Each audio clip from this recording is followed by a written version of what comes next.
So, Nurse Nancy tells me you're a comedian. Yep. Let's hear a joke.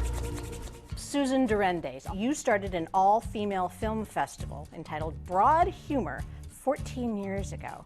Was part of Women in Film, and I saw work by other women, but I liked the work by other women, but wasn't getting into festivals. So I said, I'm going to start a festival of women's humor.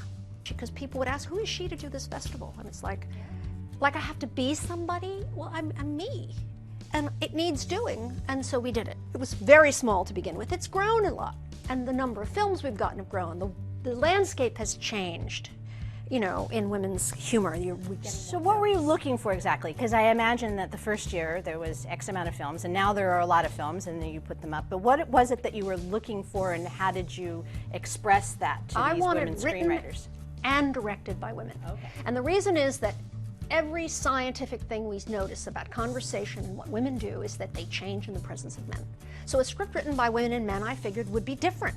Or a woman's script directed by a man wouldn't have that female something that's there, because it's just clear that when there's one man in a group of 6 women, the conversation changes. I wanted written and directed by women both.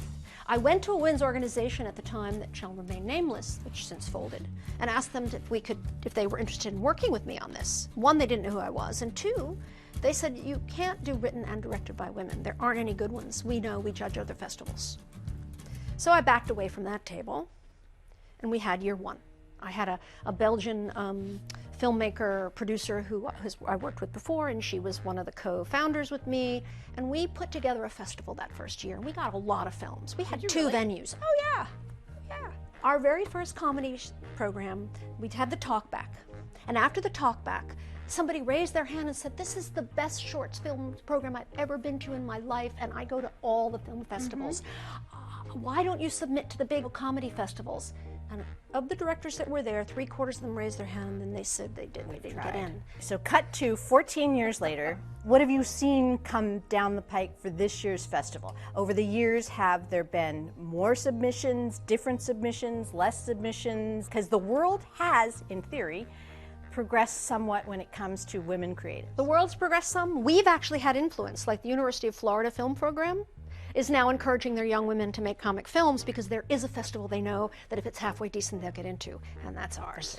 Is the fact that it's not just a once-a-year festival, it has become a community of women who enjoy each other's company, find support, inspiration. One of the things that the arts do in general is lay the foundation for roads in the wilderness. So it doesn't happen too much in the movie business. But a festival like Broad Humor does, because we're not the movie business. I don't promise to get them attached to agents. We don't bring in corporate anything. This festival to date has really been about the filmmakers. It's about welcoming, about having them be able to see their work in a place where people they don't know are enjoying Watching it, right? And to get that hit of saying, oh, my work has value.